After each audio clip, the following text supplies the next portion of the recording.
Buli ayagala Rema Namakula asembera kumpi nkuwa obubaka bwe bwakuwadde ngenda kuba mbikuwa mu katambi akenyini kano koli nkulaba ku screen yo omanye obubaka bwakuwadde buli anyumirwa music we nayagala omuntu ng'omuntu sekinomu sembera kumpi anti akayimba kaliko akapya abakaita akafeche oli ku Viki exclusive. Thank you so much for subscribing mukwano kansubirenti agitambula bulungi emirimo gyotusake ngalo mwongere okusubscribing gye tulaga tulabayo and tubebaza omulimu gwe mukolo gw'okutubeererawo ate kati omukyala Rema Namakula okuvala yava Mulaba n'amala okuzaala yakomawo mu nkuba ey'amaanyi mu nkuba empyatuku anti nga bwe nakoze story y'olunaku olweggula about Rema Namakula nenkugamba nti y'omu ku ba brand ambassadors aba kampuni ekola amata agamanyiddwa nga Jessa n'olunaku olwaleero eddakiika 12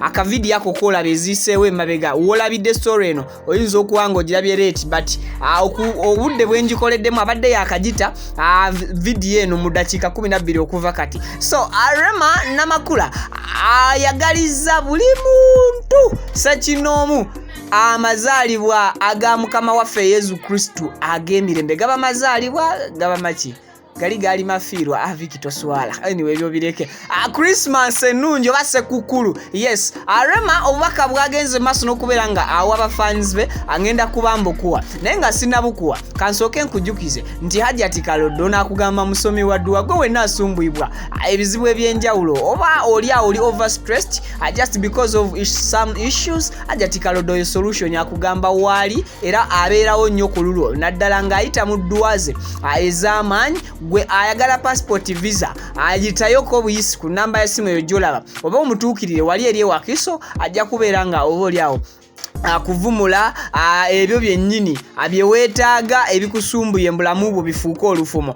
Nkujjukiza nti Hajati Kaloddo munnange si musawo wa kinnansi si musawo musamize nti oba agenda kugamba lino eddagala litwale litereke simanya ate emizizika bundi mu za piro nedda atakubuzaabuza Hajati Kaloddo akulombera dduwa yadde woli yadde taliwo agwe mu contacting ojja kubeera ofuna more details. So Rema Namakula nga afundikira omwaka atugambye nti eno ye video ajasembyeyo okuta omwaka guno era nga mu bubaka bwe bwagenda okubanga akwewera ye kenyini avuddeyo omukyalo no bambi neyebaza buli muntu sekinoomu amubeereddewo mu mbeera y'okubeera nga awagira company ajja branding oba ajja advertising mu lulimi olwangu kyetusobola okugamba nti ajjalangira emanyiddwa nga Jessa Milk. So abeebaziza nnyo akensuso era bwe kityo n'agamba nti Jessa egabudde it means nti soko owulirize nnyo obubaka bwa Rema asobole okumanya kiki ddala Rema kyagamba Jessa kyegabudde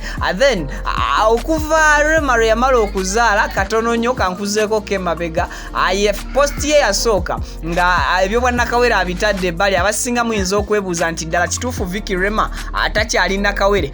Ekibuuzo kiri equation eddibwamu bweti nti Rema still nakawere naye nti omuntu omukozi aba yamanyiire okubanga omubiri gwe gukola ebintu bye byakola ngedda omwana obwana tasobola kubeera nga oba oli awo amutuuza okumala akabanga nga tasobola kudda ku mirimu. So Rema ansobola okuddamu gwe ne yambuuziza ekibuuzo about her nti nakawere oba si nakawere. Yes Rema Namakula akyali nakawere era mu njogero ennyangu tugamba akyawuta ekyugi akati tombuuza oba dokita yakipreparinga oba dokita yakikolerera gwe just not they are happy in their family ate era abali kukuji kaabwe akobwa nakawere wabula nti Rema Namakula yamanyiira okunywa Viki terezo olulimi sorry wa mama nsonyiwe batimu Remazi Rema Namakula yamanyiira okukola era mwamulabako nga wiiki emu n'ennaku 3 nga Rema yakava Mulaba okuzaala baby omutoyo gwalina n'agenda n'aperforminga ku mukolo ogumu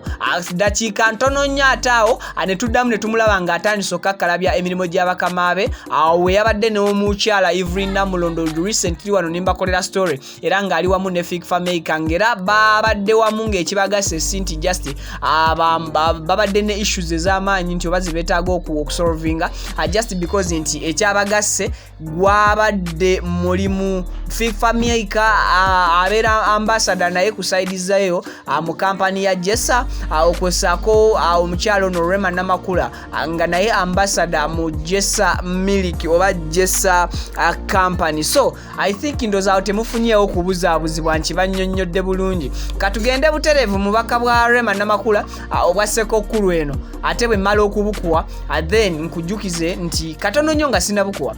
Dr. Richard Senjobe omusawo omukugu okuva mu Biva Organic and Health Products akugamba gwena asumbuyibwa endwadde yonna atokkiriza bannaye kuyingira mwaka mupya na birwadde byo bikadde. Ebirwadde ebikadde leka tubireke mu mwaka omukadde gubulako nnaku bunaku 21 gubeere nga guwunzikibwa. Kati making sure mu 21 nnaku 11 making sure nti mu nnaku 11 ofunye obujjanjabi mu basawo abatuufu ate obujjanjabi obutagenda kwa birwadde birala mu mwaka ogujja katugambe 2022 ogenda muyingira ngo owonye okuva mu Biva Organic nga Dr. Richard Senjobe omusawo omukugu akutabulidde eddagala oba akuguzizza eddagala ettuufu lyoteekeddwa okumira then akubulire n'endya entuufu gy'oteekeddwa okulya ng'olya ebyo ebintu ebyaffe eby'obutonde emmere gy'ogula mu butale oba gy'ojja mu musiri.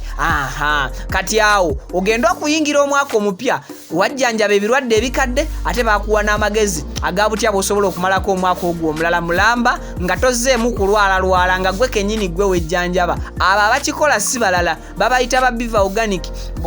Location yaabwe basumbuwa nnyo ne nabagamba okubagondezangamu basanga access building Lubaga Road. Kati Lubaga Road njikulagirira nnyo bw'otuuka ku nkulungo ya Kabaka Emmengo kati kwata ku luguudo oludde e Kampala obaddanga adda side z'e Kampala kati bw'ova ku mafuta agasooka then amafuta nga ova ku mafuta agasooka ekizimbe ekyo ekiri awo ku mafuta ekiwanvu so kinyirira bulungi ne terrace bakiyita access building. Kati ku ground floor awe wali Biva Organic era ojja kuba obalaba nga abantu bayonjo nnyo awali smart ekifo tekitiisa maaso so nga ate kizza bujja eri obulamu bwo ovaawo oli kawerete. Mbagaliza omwaka omujja ne Ssekokkulu ey'emirembe mubeere bulungi. I sign out.